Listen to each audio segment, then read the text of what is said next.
Okay, guys. So the last part then, or the last section of the last part, and yeah, the key element here of the survival of the Bolshevik government, this very shaky government that installed itself. We can see here, Sovnarkom. As I said last week, just the three words shortened and put together, the Council of People's Commissars.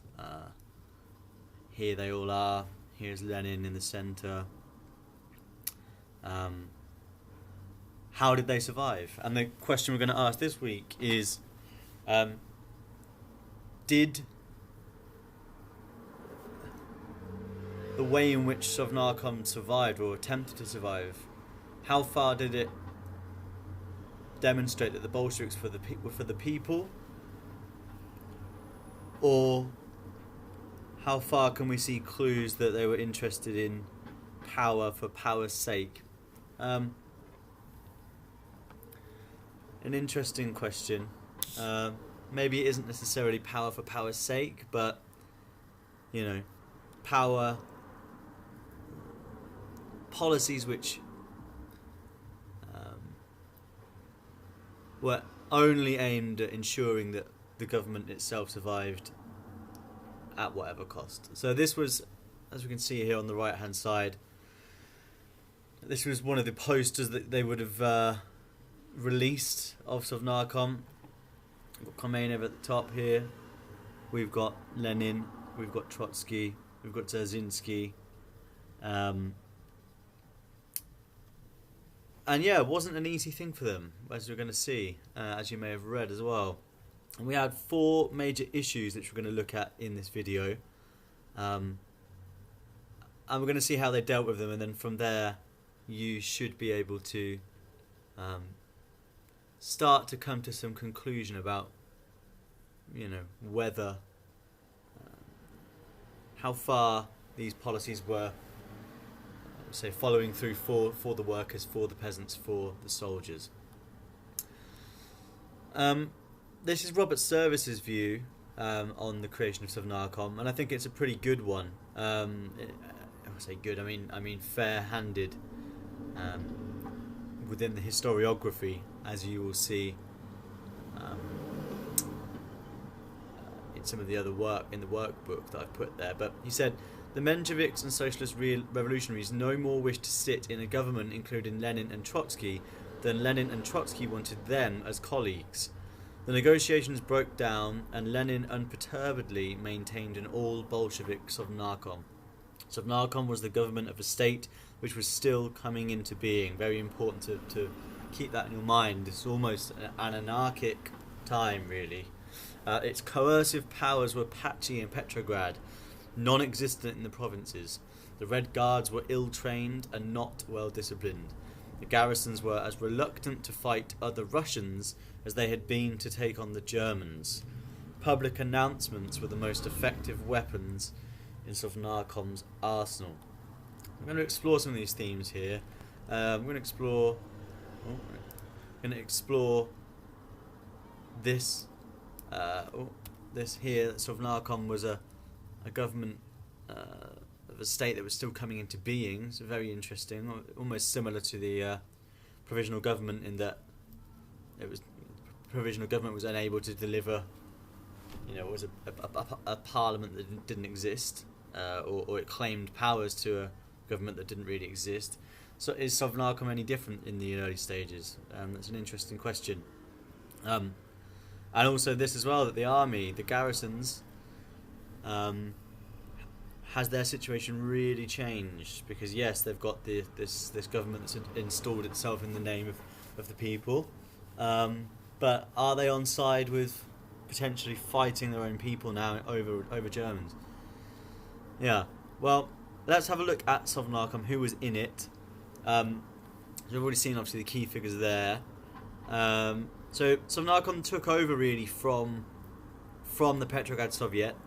In early November it passed a law, as Feige's mentioned, overriding any decision from the Soviets, so essentially putting power completely in its own hands, really a contravention of the actual Soviet principle there.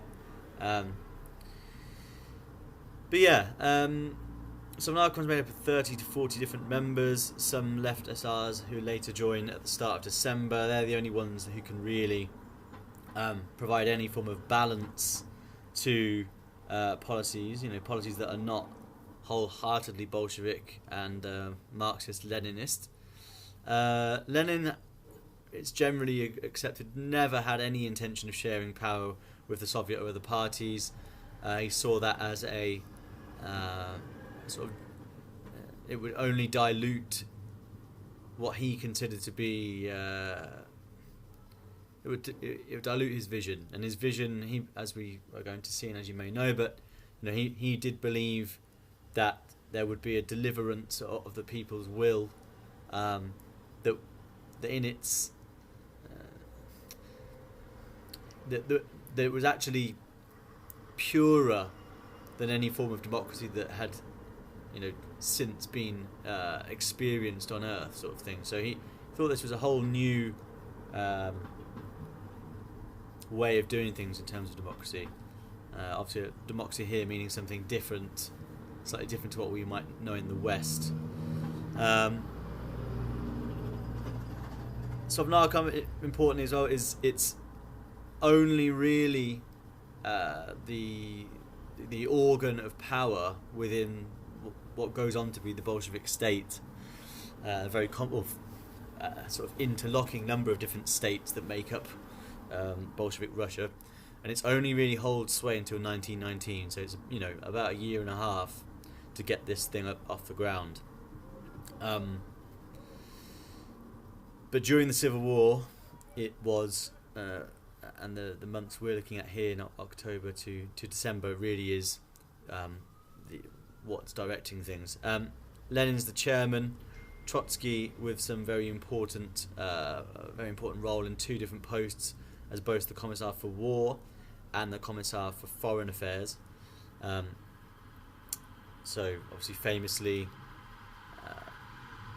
with the war is the commander of the Red Army and ambulance there, and also leads the negotiations for the Treaty of Brest-Litovsk, as we will see later, and you'll see in much more detail in the second part of the course. Rykov and later Dzerzhinsky, Commissar for Internal Affairs. Again, Dzerzhinsky's inclusion there is quite telling, as you will later see. Commissar for Nationalities is Stalin. Still not a big figure at this point. Still not, nobody thinks that he will go on to be who he is.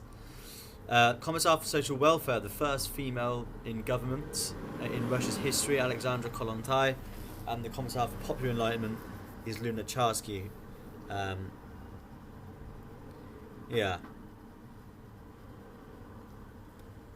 Here's an image of them, as we saw from the start. What was the immediate response to them? This group of people that have taken power. Well, Trotsky was greeted with laughter when he was introduced, apparently. When he was in the Ministry of Foreign Affairs, people almost scoffed at this. Kollontai had the door closed in her face, apparently, and it took them 10 days to essentially force the civil servants at the state bank to allow them access to the funds. So I think these are quite important little details that can be lost when we're looking at this. It really is an imposition here. So here's Kollontai on the right here, as we've seen her already, but she was really had some radical ideas on women in society and feminism, sexuality, and various different very progressive views. I don't profess to know a huge amount about her, but I do know that she's an incredibly important figure in that regard. And then we have Zinoviev on the left here, as we've seen before, but just to keep him in the forefront, along with Kamenev, someone who was actually very much counter to Sovnarkom's early, or even the existence of Sovnarkom, actually. So, what was the first major problem? Well, it was opposition from Kerensky, a mixture of sort of people supporting Kerensky and Kornilovites and monarchists who are going to go on to form the White Army or the White Forces in the Civil War, who will fight against the Red Army with Trotsky and the Bolsheviks. So yeah, there's fighting in the streets essentially, mainly in Petrograd and Moscow, as we can see here on the right hand side in this image. This is the Nikolskaya Tower in Moscow, heavily damaged, shelling in the cities. It's not just a little skirmish. It's proper fighting here.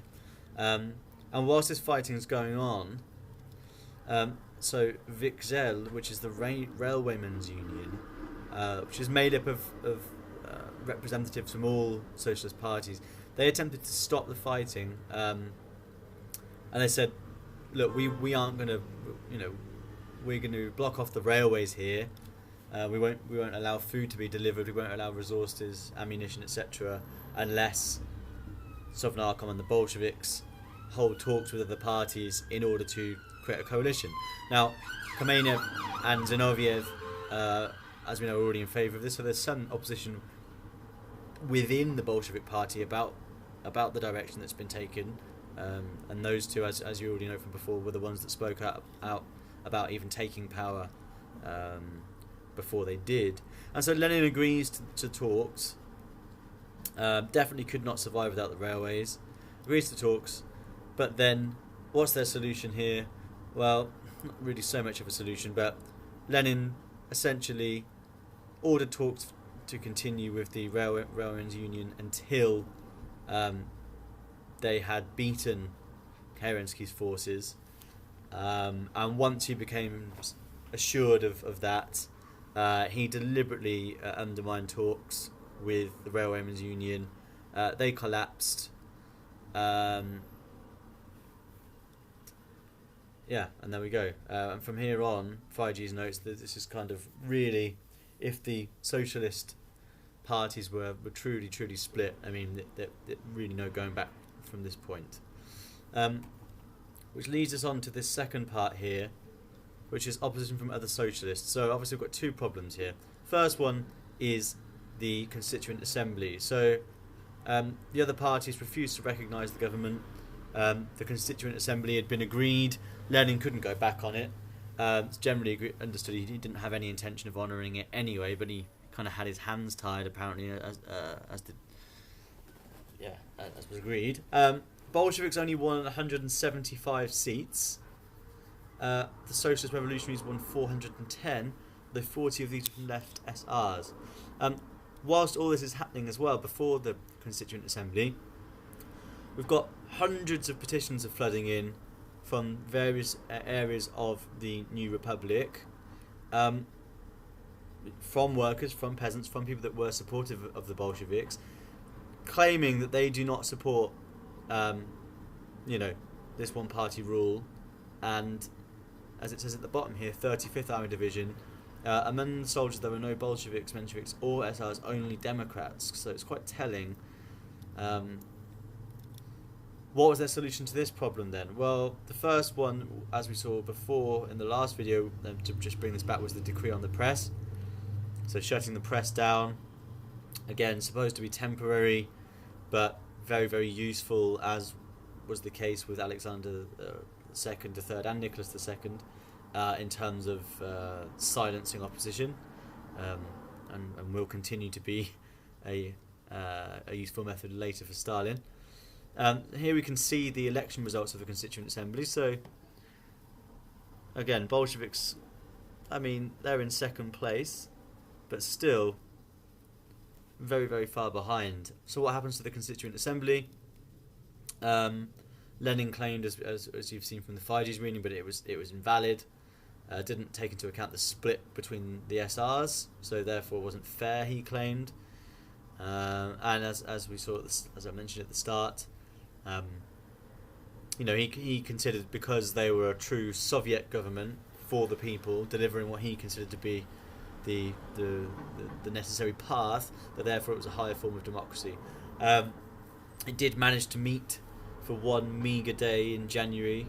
It was kind of similar to the siege of power. It was viewed as a kind of, it was engineered so it would be a sham. It was drawn out until Chernov was speaking to an empty room, the SR leader.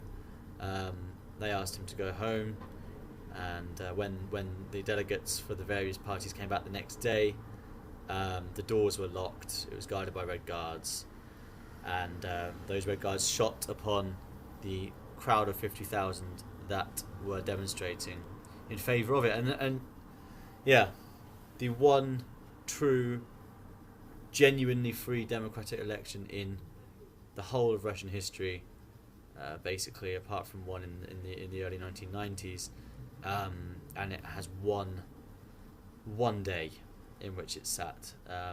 Again, quite telling. Third solution: the creation of the Cheka. Who are the Cheka? Well, they took over from the MRC. So the MRC had already put who were known as politicals, so leaders of the cadets, leaders of the SRs, leaders of the Mensheviks, in jail. Cadets were viewed as bourgeois now, so they were essentially ripe for being attacked, as you're going to see later. Yeah, so this is Cheka is again a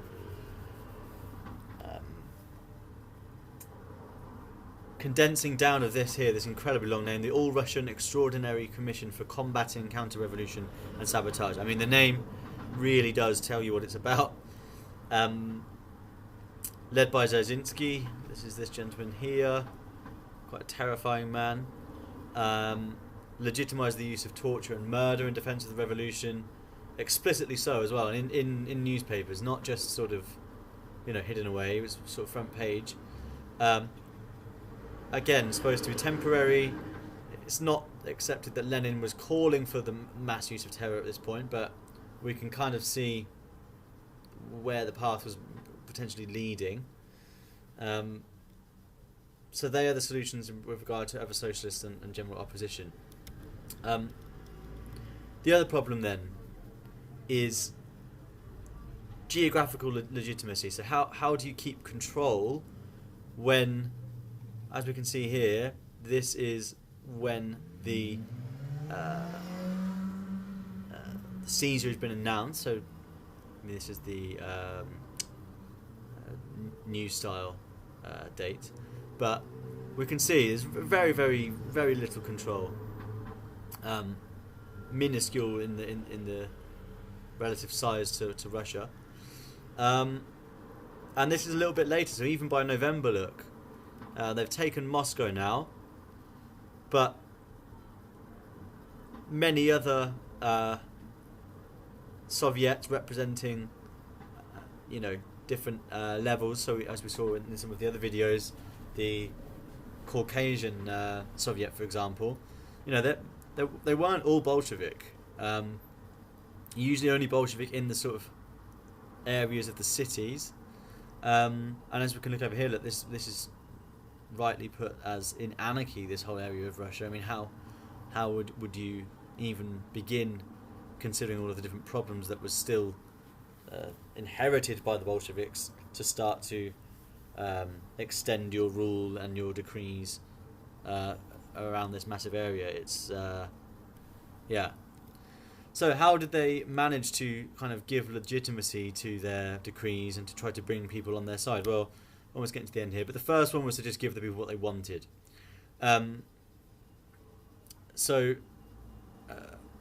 According to Edward Acton, no Russian government had ever been more responsive to pressure from below, so quite high praise there, but at the same time less able to impose its will upon society. Essentially, they gave power to the local Soviets to manage their own affairs, but they did make a number of decrees. For people that, or historians, Cold War historians maybe didn't want to see these decrees in a certain light, but I mean, I'm not going to push you either way here. So a lot of these things have been called for a very long time, and they were immediately given out. We have the 8-hour day. We have decree on popular education, so free schooling, secular schooling, not like back in the churches as Popodonosov did, or to use schooling as. We've got the fact that Sovnarkom would oppose national or religious privilege, so decree on the rights of the peoples of Russia, decree on workers' control, so allowing workers to elect a committee to be able to supervise their management to ensure that they do not be, they aren't treated as terribly as they had been for all of the decades and centuries before this. There's a Supreme Council of the National Economy, so by December, industry is taken under state control. On the 14th of December, all the banks are nationalised, and factories come into the state. So they said that they were going to be a socialist government, a communist government. Well, technically couldn't be communist, but they carried through on their word. They genuinely believed in it. As they, well, you wouldn't take power and try to put these ideas into practice if you didn't believe in them. I don't believe. So the second solution then, bringing the peasants on side. So this video is a little bit longer, my apologies here. Try and keep it short. But as we saw last time, decree on land is an appeal to the peasants to sort of, again, consciously give them what they'd been calling for. They've been calling for it with the provisional government. They've been calling for it, all the way back for Stolypin's land reforms and under Nicholas II. Hadn't really been given even all the way back to 1861, hadn't been given what they wanted, which was land that they worked on for centuries and believed was theirs because they worked it. This was a bit of a masterstroke for Lenin because he allowed, by putting out the decree on land and then also later allowing left SRs into Sovnarkom, he sort of gave himself the right to speak for the peasants as if they represented the peasants, even though it's generally understood that they didn't, as you will find out with the new economic policy which emerges after the Civil War. The third solution, as we've seen with 5G's reading, is the promotion of class warfare. So again, anyone that was as we saw before, this splitting into two of Russian society between the citizen or the comrade and the bourgeois or the bourgeois, which was a word that went on to mean anybody that had been in a position of power, employer, officers, landowners, priests, Jews, merchants, and Lenin, openly encouraged, as he called it, the looting of the looters. So this really gave a sense of purpose to people, allowing them to sort of prey upon their own sense of moral justice, I guess, seeing people that used to be their rulers destroyed, and even whether in the end it actually turned out to be not in their interest for that to happen, and even if it didn't improve their lives. As we can see in this image here, the Bolshevik hurricane, or the Red Hurricane, coming in, toppling the old pillars of society. So as Trotsky said, for centuries our fathers and grandfathers have been cleaning up the dirt and filth, but now we'll make them clean up our dirt. And the last problem then, which we'll keep short, 25 minutes, but we're not going to go too far into Brest-Litovsk, but I'll sort of touch on it. But as we know already, you had a big problem within the party about what to do about World War One. Lenin had already announced the decree on peace, but it wasn't known how to proceed. Should there be a revolutionary army attempted to be brought up and corralled to go out and inspire other nations to create their own revolutionary armies too? Again, maybe quite a utopian, well, not utopian, but hopeful thought there. But yeah, the army was disintegrating. Obviously nobody's in control of it anymore in an earnest way. That's good news for the Bolsheviks because it meant the army couldn't be used against them. In any other circumstance that might have been the case in any other countries where people have tried to take power. Maybe that's one of the reasons why they were able to sort of push themselves through, I guess. But the bad news obviously about that was that the Germans were able to take a huge amount of land And yeah, so that was the problem. Obviously, said decree on peace called, as you can see it here, called on everybody in World War One, all the belligerents, all the imperial nations to stop fighting. Wasn't listened to, and it wasn't until, well, as it said here, sorry, I've got the dates wrong there. It's supposed to be 1918, and I think this is the difference. We've got old style and new style dates here, but it's not until 1918 that Brest-Litovsk is signed.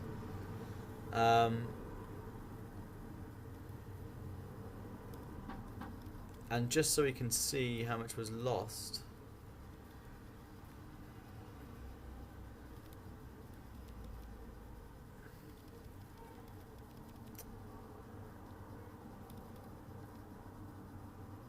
I mean, this is what we have at the start before everything is set off, and then by the end, as we can see here, Poland, Ukraine, Estonia, Belarus all goes to Germany. So all of this incredibly important land for what was the Russian Empire is lost. In any case, no, I put it there for a reason. In any case, this video's been a bit longer than I would have liked, but yeah, I want you to have a think about this question. We've seen a lot of things just then. I mean, it's 25 minutes long, and my apologies, but we've seen a lot of things there. How they were able to essentially pull themselves through these first couple of months, and I really want you to engage with this this question here. Don't bring your prejudice in. How far were they doing this for themselves based on the evidence here, and how far were they doing things just to ensure that they could keep and cradle their revolution and keep it all together? Anyway, thanks very much for listening, guys. I'm sorry it was quite long again, but yeah.